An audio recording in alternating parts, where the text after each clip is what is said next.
Welcome to विशाल जोली। आज के इस वीडियो में हम लोग समझेंगे सेंट्रलाइजर ऑफ ए ग्रुप क्या होता है और उससे रिलेटेड एक बहुत ही इंपॉर्टेंट थ्योरम को प्रूव करेंगे। चलिए, सबसे पहले हमारे सामने एक क्वेश्चन दिया हुआ है, define centraliser of a group. हमें क्या करना है, सेंट्रलाइजर ऑफ ग्रुप का डिफिनीशन बताना है। उसके बाद दिया हुआ है, if A is a non empty subset of a group G. अगर ए क्या है, हमारा ग्रुप जी का एक नॉन एम्प्टी सबसेट है, तो हमें प्रूव करना है centraliser of A is a subgroup of जी। यानी कि सेंट्रलाइजर ऑफ ए क्या होगा, सब ग्रुप होगा ग्रुप जी का।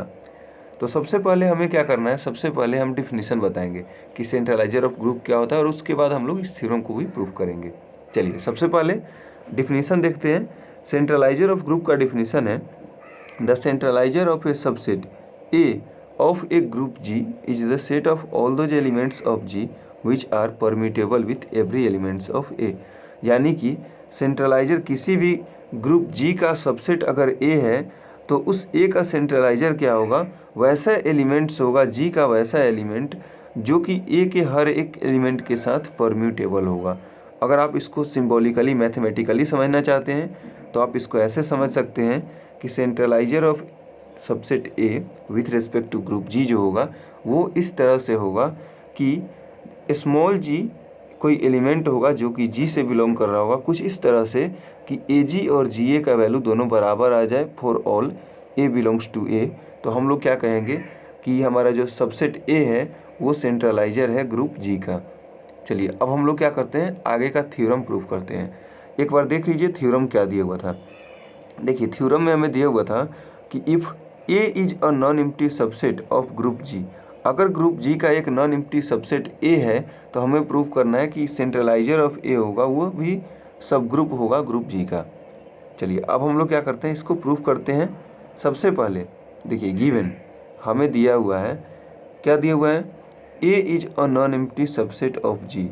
ए क्या है, एक नॉन एम्प्टी सबसेट है ग्रुप जी का।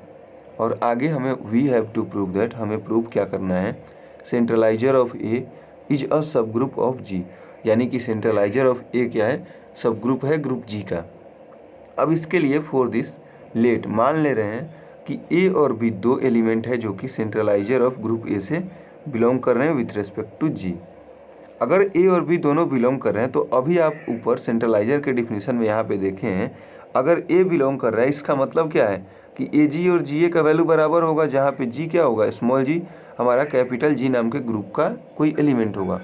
इसका मतलब अगर ए बिलोंग कर रहा है तो ए जी और जी ए का वैल्यू बराबर होगा। तो देखिए, हम लोग यहाँ पे दो एलिमेंट माने हैं ना, ए और बी।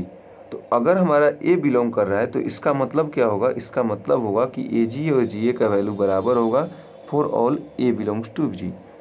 सेम वैसे ही अगर बी बिलोंग कर रहा है group centraliser of group a से, इसका मतलब होगा बी जी और जी इंटू बी दोनों का वैल्यू बराबर होगा for all b belongs to G. अब देखिए, सिंस हम लोग एक चीज़ जानते हैं, यहाँ पे क्या है, हम जानते हैं कि जी क्या है, एक ग्रुप है। हमें दिया हुआ है स्पष्ट क्वेश्चन में, थ्योरम में ही दिया हुआ है जी एक ग्रुप है। और बी यहाँ पे हम मान के चले हैं, हम यहाँ से देखिए मान के चले हैं कि बी क्या है, उसका कोई एलिमेंट है, बी हमारा जी ग्रुप से बिलोंग कर रहा है। तो हम एक चीज़ जानते हैं कि किसी भी ग्रुप में इन्वर्स एलिमेंट एग्जिस्ट करता है। यानी कि अगर बी हमारा इस ग्रुप जी से बिलोंग कर रहा है तो बी का इन्वर्स जो होगा ना वो भी इस ग्रुप जी से बिलोंग करेगा। ये चीज़ क्लियर हो गया। यानी कि हम तीन चीज़ मान के चले हैं। सबसे पहले देखिए, यहाँ पे ए और बी को हम मान के चले थे कि सेंट्रलाइजर ऑफ ग्रुप ए से बिलोंग करेगा। और हम यहाँ पे एक चीज़ और देख रहे हैं कि बी हमारा बी इन्वर्स जो होगा वो भी हमारा ग्रुप जी से बिलोंग करेगा। अब देखिए, अगर बी हमारा ग्रुप जी से बिलोंग करेगा, सेंट्रलाइजर ऑफ ग्रुप जी से बिलोंग करेगा, इसका मतलब क्या होगा, इसका मतलब यही होगा कि बी इन्वर्स और जी इंटू बी इन्वर्स जी और जी इंटू बी इन्वर्स दोनों का वैल्यू बराबर आ जाएगा for all b inverse belongs to G. अब देखिए, हम यहाँ पे इसका वैल्यू कैलकुलेट करते हैं। ए बी इन्वर्स इंटू जी का वैल्यू अगर निकालना चाहें तो देखिए हम एसोसिएटिव लॉ लगाएंगे यहाँ पे और ए इंटू बी इन्वर्स जी लिख देंगे। हम एक चीज़ जानते हैं, यहाँ पे देखिए बी इन्वर्स जी का वैल्यू किसके बराबर है, जी इंटू बी इन्वर्स के बराबर है। तो यही चीज़ हम यहाँ पे लिख दिए। अब आगे देखिए, हम यहाँ पे क्या कर रहे हैं, कम्यूटेटिव लॉ ए इंटू जी में लगा रहे हैं इंटू बी इन्वर्स। तो अगर आप ध्यान से देखें तो ए जी का वैल्यू जी ए के बराबर था, क्योंकि एक क्या है, कोई एलिमेंट है। तो यहाँ पे ए जी और जी ए हम आसानी से लिख सकते हैं, ए जी की जगह पर जी ए और जी ए की जगह पर ए जी। वही काम हम यहाँ पे किए, ए जी की जगह पर जी ए लिख दिए। फिर अब क्या किए हैं, देखिए यहाँ पे कम्यूटेटिव लॉ लगाए हैं, सॉरी एसोसिएटिव लॉ लगाए हैं, जी इंटू ए बी इनवर्स। अब देखिए हम यहाँ पे क्या लेके चले थे, हम यहाँ पे एक चीज़ लेके चले थे कि ए बी इनवर्स इंटू जी।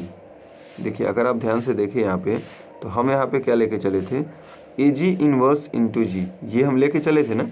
और लास्टली हमारा वैल्यू क्या आ गया, g into a g, a b inverse. इसका मतलब a b inverse into g और g into a b inverse क्या है, एक दूसरे के बराबर है। यानी कि हम ये भी कह सकते हैं जी के साथ कोई एलिमेंट है, जी के पहले और जी के बाद कोई एलिमेंट है। इसका मतलब क्या है कि जो एलिमेंट है ए बी इनवर्स वो हमारा सेंट्रलाइजर ऑफ ग्रुप ए से बिलोंग कर रहा होगा।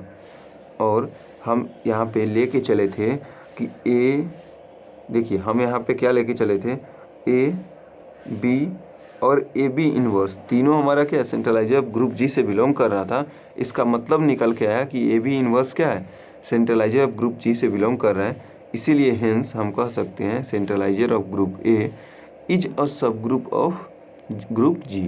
तो ये हमारा था आज का थ्योरम और उसका proof. Thanks for watching. Video अच्छा लगा तो वीडियो को लाइक और चैनल को सब्सक्राइब जरूर कीजिएगा।